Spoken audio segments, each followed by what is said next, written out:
Bonjour et bienvenue dans What They Have, le nouveau format qui met de la lumière sur des concepts bien perchés pour t'en apprendre plus en moins de 3 minutes. Aujourd'hui on va parler spiritualité, c'est parti.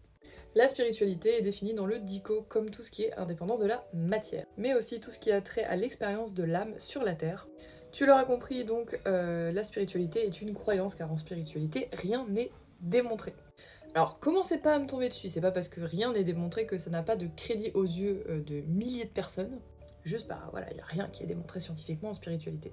Et commencez pas à me parler de physique quantique parce que la spiritualité se sert de la physique quantique pour valider des concepts qui ne sont absolument pas démontrés scientifiquement, donc...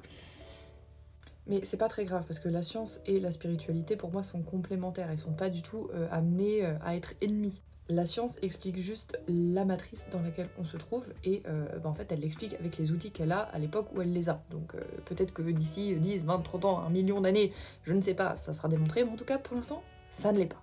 Quand on pense spiritualité, on pense religion, mono ou polythéiste, donc avec une ou plusieurs déités. Alors attention, hein, dans les religions, il n'y a pas que le christianisme. L'animisme par exemple est aux antipodes des religions dont on a l'habitude en Occident, mais ça n'en est pas moins une religion. Quand on pense spiritualité, on pense aussi à des rituels. Les rituels, c'est basiquement comment est organisée la vie des adeptes autour de règles et de coutumes, de cérémonies, etc.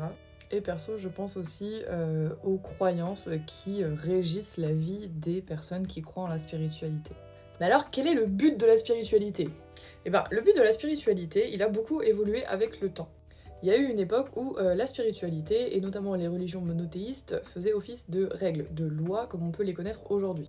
Mais bon, tout ça c'est un peu loin derrière nous, bon, même si on a encore énormément de fêtes chrétiennes dans notre calendrier dit laïque.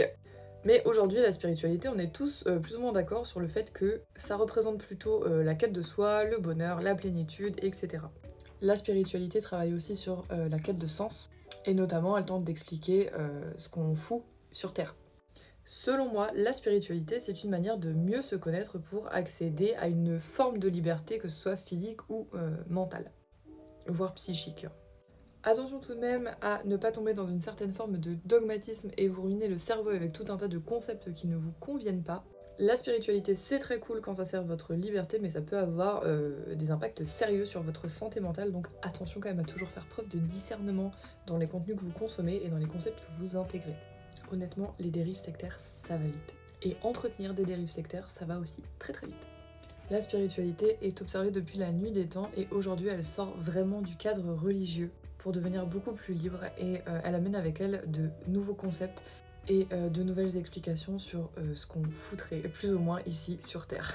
En tant que philosophie de vie, je trouve que la spiritualité peut vraiment être très bénéfique tant qu'elle est vraiment prise avec pondération, on va dire ça comme ça, et que elle n'est pas une fuite du monde physique, du monde matériel, du monde 3D. Parce que finalement, en fait, notre âme, elle est venue s'incarner sur Terre, donc pourquoi vouloir fuir absolument alors qu'on est venu ici pour expérimenter la vie ici.